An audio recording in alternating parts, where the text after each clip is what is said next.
আসসালামু আলাইকুম বন্ধুরা, আশা করি সবাই ভালো আছেন। আল্লাহর রহমতে আমি অনেক ভালো আছি। আজকে এই মুহূর্তে আপনাদের সামনে কিছু ডিজিটাল মিটার নিয়ে হাজির হয়েছি আমি, যা কিনা আপনারা দেখতে পারতেছেন। এটা হচ্ছে ইউনিটি, এটার মডেলটা হচ্ছে UT333B+। এটার মডেলটা হচ্ছে আপনারা দেখতে পারতেছেন DT830D। এটাও একই মডেলের। আরেকটি আমাদের কাছে রয়েছে, সেটা হচ্ছে XL830L।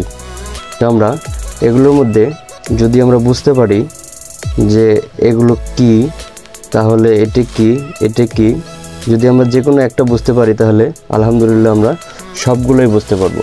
যেমন আমরা এটাতে দেখাচ্ছি, এটাকে আমরা বলে থাকি সিলেক্টর লক, আর এগুলো হচ্ছে একটা স্কেল, আর এটা তো ডিসপ্লে সবাই জানেন। তো আমরা আজকে এটির মধ্য থেকে যে কোনো একটা আমরা পরিমাপ করে আপনাদেরকে দেখাবো, যা কিনা আপনারা খুব সহজেই বুঝে নিতে পারবেন, বা আপনারা বাসাবাড়িতেও বা যে কেউ এটাকে কিনে নিজেরা সব কিছু পরিমাপ করতে পারেন। তো চলুন বন্ধুরা, দেরি না করে আমরা ভিডিওটি শুরু করি। তো বন্ধুরা, এই আমাদের হচ্ছে মিটার, আর আমাদের সামনে দেখতে পারতেছেন একটি হচ্ছে নেগেটিভ প্রুফ আর একটি হচ্ছে পজিটিভ প্রুফ। এটাকে আমরা প্রুফ বলে থাকি। তো এখানে আমাদের কিছু ইন্ডিকেটর করা আছে, যেগুলো আপনাদেরকে বুঝিয়ে দেব। সেটা হচ্ছে এখানে অফ, এখানে 600V আপনারা দেখতে পাচ্ছেন, এখানে হচ্ছে 200V। আমাদের যে এই ধরনের চিহ্নটা, এটা হচ্ছে এসি ভোল্টেজ। আমাদের এখানে 600V, এখানে 200, এখানে হচ্ছে 20, এখানে হলো 2 ভোল্ট, এখানে হচ্ছে মিলি। তো এটা হচ্ছে এই ধরনের চিহ্ন যদি থাকে, সেটা হচ্ছে আমাদের ডিসি ভোল্ট। তো এই যে আমরা এটা দেখতে পারতেছি, এটা হচ্ছে আমাদের রেজিস্টার পরিমাপ করার জন্য, এটা হচ্ছে ওহমস। আর এটা হচ্ছে আমাদের বাজার মোট, যাকে আমরা কন্টিনিউটি বলে থাকি। আর এটা হচ্ছে আমাদের এম্পিয়ার। তো আমাদের এই ধরনের বেসিক ধারণা হয়ে গেল। এবারে আমরা এই রেড কালার আর হচ্ছে মাইনাস কালারের যে প্রুফটা আছে, সেখানে আমরা লাগিয়ে দেব মিটারে। এখানে লেখা আছে কমন, অর্থাৎ এটা আমাদের কালো প্রান্ত লাগবে, আমরা লাগিয়ে দিচ্ছি। আর এটা আমাদের হচ্ছে এখানে যে ভোল্ট, ওহমস, এম্পিয়ার, ঠিক আছে। ডিসি ভোল্ট, এসি ভোল্ট পরিমাপ করার জন্য এটাতে আমরা টর্চ লাইনটি লাগিয়ে দেব। আর একটি আমাদের বাকি রয়ে গেছে, সেটা আমাদের হচ্ছে এম্পিয়ার মাপার জন্য। তো এটাও আমরা কাজ করে আপনাদেরকে দেখাবো। তো আমরা সর্বপ্রথম আপনাদেরকে এসি ভোল্টেজ পরিমাপ করে দেখাবো। সেটা হলো এসি। তো আমরা এসিতে দিয়ে নিচ্ছি। এখানে আমরা সাধারণত জানি বাসাবাড়ির ভোল্টেজ হয়ে থাকে 240, তো আমরা 600 ভোল্টেজ সিলেক্ট করলাম। তো আমাদের কাছে এই মুহূর্তে একটি এসি ভোল্টের লাইন রয়েছে, আপনারা মিটার দিকে ফলো করবেন। তো আমরা এখানে যদি এসি ভোল্টেজ এখানে প্রবেশ করি, আমরা প্রবেশ করতেছি, এখানে 234-এর মতো আমাদের এখন কারেন্টে ভোল্টেজ রয়েছে। তো আপনারা দেখতে পারতেছেন এসি ভোল্টেজ কীভাবে মাপতে হয়। এবারে আমরা দেখব ডিসি ভোল্টেজ কীভাবে মাপতে হয়। আমরা এটিকে রেখে দিচ্ছি। তাহলে আমাদের এখানে এসি ভোল্টেজ গেল, এবারে হচ্ছে ডিসি। তো ডিসি আমরা 4 ভোল্টের ব্যাটারি একটা মাপ দেবো, যা কিনা এখানে 2 ভোল্ট, উপরে হচ্ছে 20 ভোল্ট। তো আমরা 20-এ সিলেক্ট করলাম। তো আমাদের কাছে একটি লিথিয়াম আয়রন ব্যাটারি রয়েছে, এটাকে আমি মাইনাসে প্লাসে ধরবো। এখানে আমাদের 3.9 ভোল্ট দেখাচ্ছে, যা কিনা ভোল্টেজটি পারফেক্ট। তো আমাদের এবারে গেল ডিসি ভোল্টেজ। আমাদের কাছে আরও একটি ব্যাটারি রয়েছে, তো আমরা এটা পরিমাপ করে দেখব। এটা হচ্ছে 4.2 ভোল্টের একটি ব্যাটারি। তো আমাদের ডিসি ভোল্টেজও পরিমাপ করা শেষ। তো এবারে আমরা কি পরিমাপ করে দেখব, রেজিস্টর। এখানে যে ওহমসের চিহ্নগুলো রয়েছে এখানে, তো এটা আমরা একটা 1 কিলো ওহমসের রেজিস্টর পরিমাপ করব। তো আমরা এটা 20 কেতে দিয়ে নেব, যেহেতু আমাদের একটি 1K, তো আমরা 20 কেতে দিয়ে দিয়ে নিচ্ছি। আমরা আমাদের এরকম একটি রেজিস্টর, আমরা দুই প্রান্তে দুইটা ধরবো, এক প্রান্তে হাত দিয়ে ধরবো, আরেক প্রান্তে হাত ছাড়া। তো এটাকে 1 কিলো ওহমসের একটি রেজিস্টর। তো আপনারা রেজিস্টর পরিমাপ করা দেখতে পাচ্ছেন। বন্ধুরা, এবারে আমরা দেখব কন্টিনিউটি, যেটাকে আমরা বাজার মোড বলে থাকি। যেখানে বাজার মোড বা কন্টিনিউটি, ডায়েট মোড, যেটাই বলুক না কেন, এবারে আমরা এটার কাজটা কি বা কিভাবে কাজ করে এটা আমরা দেখব। তো আমরা এটাকে সর্বপ্রথম কন্টিনিউটিতে রাখলাম। তো রেখে আমরা দুই প্রান্ত যদি এখানে শর্ট করি, তাহলে দেখতে পারতেছেন আমাদের কিন্তু কন্টিনিউটি দিচ্ছে। তো এটার কাজ কি? 1 নম্বর কাজ হচ্ছে এই প্রান্ত থেকে এই প্রান্তে যদি আমরা ধরি তাহলে এটা কিন্তু একটা শর্ট হয়ে গেল, অর্থাৎ এখান থেকে যদি আমরা এখানে একটা লাইন খুঁজতে যাই তার জন্য এই কন্টিনিউটি আমাদের প্রয়োজন। তো আমরা সেটা এবারে দেখাবো। আমাদের কাছে কিছু মাদারবোর্ড রয়েছে, তো সেখান থেকে আমরা আপনাদেরকে দেখানোর চেষ্টা করব। যেমন ধরেন আমি এটা একটা এখানে মাদারবোর্ড নিয়ে নিচ্ছি। ধরেন আমি এখান থেকে পজিটিভ থেকে আমার চার্জার লাইনটি খুঁজে পাচ্ছি না, সেটা আমি বের করে নেব। এখানে ধরলাম পজিটিভে, তো এই লাইনটা আমাদের কোথায় গেছে, এই জায়গায় মনে করেন যে আমরা হারিয়ে ফেলছি, তো এটা কোথায় যেতে পারে আমরা সেই জায়গাতে একটু পরিমাপ করে দেখব। এই জায়গাতে কিন্তু হবে না, দেখতেই পারতেছেন আপনারা, এখানে মান শো করবে, কন্টিনিউটি দিবে না। তো আমরা এটাকে খোঁজার জন্য কিছু জায়গায় দেখব আশেপাশে, আমরা কিন্তু এখানে পাচ্ছি, তার মানে আমাদের এই লাইনটি কিন্তু এখানে রয়েছে। তো আমাদের এই ডায়েট মোডের কাজ হচ্ছে 1 নম্বর হচ্ছে এটা। দ্বিতীয় নম্বরে আমাদের মোবাইল যেগুলো আছে শর্ট পরিমাপ করার জন্য এগুলো বুঝতে হয় বা দেখতে হয়। তো আমরা একটা নেগেটিভে রাখলাম, প্লাস প্রুফটি আমরা কিন্তু নেগেটিভে রাখবো। প্রুফটি আমরা এখানে প্লাস পয়েন্টে ধরবো, ব্যাটারি প্লাস পয়েন্টে, তাহলে এখানে আমাদের মান শো করবে। তার মানে 330, 250 থেকে 500-700 যাই দেখায়, তাহলে আমাদের বুঝতে হবে সেটটি এই মতো ভালো আছে। যদি আমরা নেগেটিভটি নেগেটিভই ধরি আর প্লাসে প্লাস ধরি তাহলে আমাদের কোনো মান শো করবে না। তাহলে আমরা বুঝতেই পারলাম যে একটা মোবাইলের কীভাবে রিডিং পরিমাপ করতে হয়। তো এবারে আমরা দেখাবো ডায়োড কিভাবে পরিমাপ করতে হয়, এই ধরনের ডায়োড।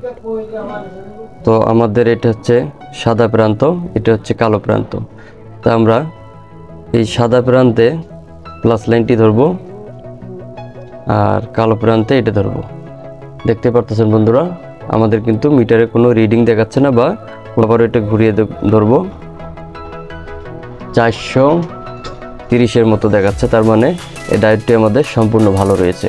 যদি ডায়োডটি খারাপ থাকতো তাহলে কিন্তু সরাসরি এভাবে বিট দিত। তো এবারে আমাদের ডায়োডের কাজ শেষ, এটার কাজ আরও আছে, আমরা দেখাচ্ছি।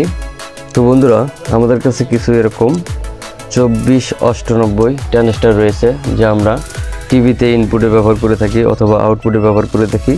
তো এটি আমরা কিভাবে মেজার করতে পারি এই কন্টিনিউটির দ্বারা, তা আমরা পরিমাপ করে দেখব। আমাদের কিন্তু এটি বেজ, ঠিক আছে, এটি কালেক্টর, এটি ইমিটার। তো আমরা বেজে রেড প্রুফ ধরবো, কালেক্টরে ধরবো মান শো করছে, ইমিটারে ধরবো মান শো করছে। যদি এটা আমরা ঘুরিয়ে ধরি, বেজে যদি নেগেটিভতে ধরি তাহলে এখানে কোনো মান শো করবে না। যদি এখানে কোনো মান শো করে তাহলে বুঝতে হবে যে ট্রানজিস্টরটি এই মুহূর্তে খারাপ আছে। আর যদি উভয় পক্ষে কন্টিনিউটি এরকম দেয়, এরকম যদি শো করে, পিনে যদি এরকম করে, তাহলে মনে করুন ট্রানজিস্টরটি আমাদের শর্ট রয়েছে। তো আমাদের কাছে আরও এটা পরিমাপ করে দেখব। এটার মধ্যে কিন্তু আমাদের বেজ হচ্ছে এটা, ঠিক আছে। এটা যদি আমরা উল্টিয়ে নেই তাহলে আমাদের বেজ কোনটা হচ্ছে এটা। তো আমরা বেজ ধরলাম, আপনারা মিটারের দিকে ফলো করেন, 557 ওহমস দেখাচ্ছে। আমরা এদিকে ধরলাম, তাহলে এদিকেও কিন্তু আমাদের মান শো করছে। যদি আমরা এটা ঘুরিয়ে ধরি তাহলে কিন্তু আমাদের কোনো মান শো করবে না, তার মানে এই ট্রানজিস্টরটি আমাদের ভালো আছে।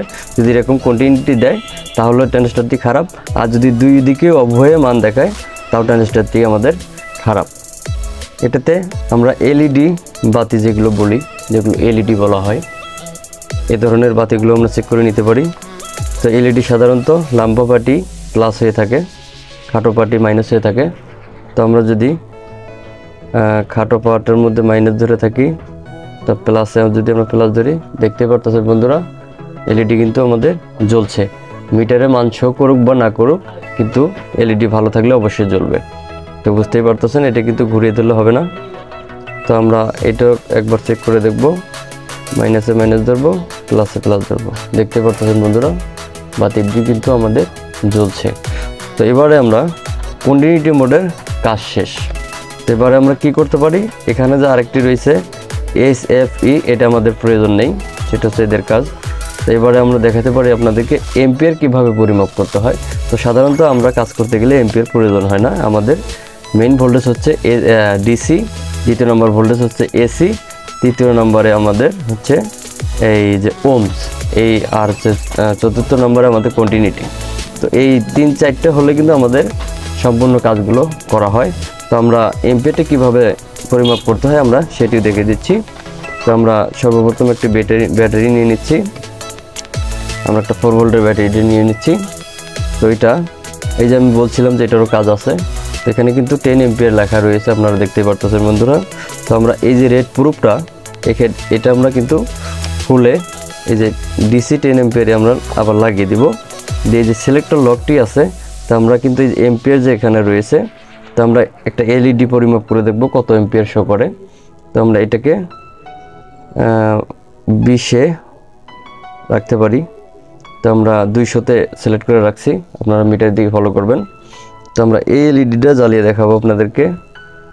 তো আমরা এখানে মাইনাসে মাইনাস ধরছি, তো আমরা এলইডির প্লাস এটা, তো আমরা প্লাস লাইনে প্লাসটি দিয়ে নিচ্ছি, আপনারা দেখতে থাকেন।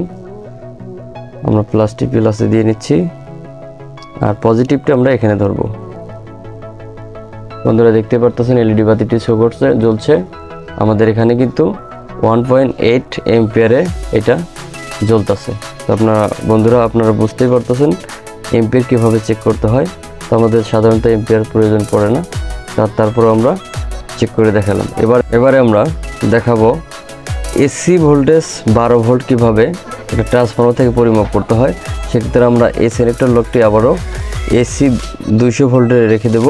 দিয়ে আমাদের যে রেড প্রুফটি রয়েছে এটা কিন্তু আমাদের আবারও এখানে খুলে লাগিয়ে দিতে হবে। তো আমরা লাগিয়ে নিচ্ছি। তো আমরা এসি 200 ভোল্টে রাখছি, আমরা একটা ট্রান্সফর্মার নিচ্ছি, আমরা নিয়েছি একটা 12 ভোল্টের ট্রান্সফর্মার, আপনারা দেখতে পাচ্ছেন। তো এটাকে আমরা এবার মেজার করে দেখব কীরকম ভোল্টেজ দেখায়। আমরা এটা 0 আর এটা হচ্ছে 12 একটা ট্রান্সফর্মার। তো এটার ক্ষেত্রে কিন্তু প্লাস মাইনাস নেই, আপনারা এসির ক্ষেত্রে প্লাস মাইনাস হয় না, আপনারা যেভাবে লাগাইতে পারেন ভোল্টেজ শো করবে। তো আমরা এখানে 14 ভোল্টের মতো দেখতে পারতেছি। আমরা যদি এটাকে আবার ঘুরিয়ে লাগাচ্ছি, আমরা দেখতে পাচ্ছেন আমরা আবারও ঘুরিয়ে লাগাচ্ছি, তো সেক্ষেত্রে আমাদের কিন্তু ওই 14 ভোল্টেই দেখাবে, মানে কোনো প্লাস মাইনাস নেই, এটাতে কিন্তু একটা এসি ভোল্ট। তো আমরা এটা যেহেতু 12 তো আমরা দুই সাইডে যদি ধরি তাহলে কিন্তু এটা থেকে 24 ভোল্টের বা 29 ভোল্ট শো করছে আর কি। তো এটাতে ভোল্টেজ দিলে 24 ভোল্ট হবে। তো বন্ধুরা বুঝতেই পারতেছেন আমাদের মিটারটি ব্যবহার। আশা করি যদি ভালো লাগে অবশ্যই লাইক করবেন, সাবস্ক্রাইব করবেন, শেয়ার করে দিবেন। তো বন্ধুরা আজকে খুব সিম্পলভাবে একটি ডিজিটাল মিটার কিভাবে ব্যবহার করতে হয় আপনাদেরকে আমি দেখিয়ে দিয়েছি, এমনকি বুঝিয়ে দিয়েছি। আশা করি আপনারা বুঝতে পারবেন। তো আমার এই ছোট্ট ভিডিওটি যদি আপনাদের ভালো লাগে তো অবশ্যই আমার পাশে থাকবেন। তো আজকের ভিডিওটা এই পর্যন্তই। তো আবার দেখা হবে আগামী অন্য কোনো ভিডিও নিয়ে। আশা করি আপনারা ভালো থাকবেন। আসসালামু আলাইকুম।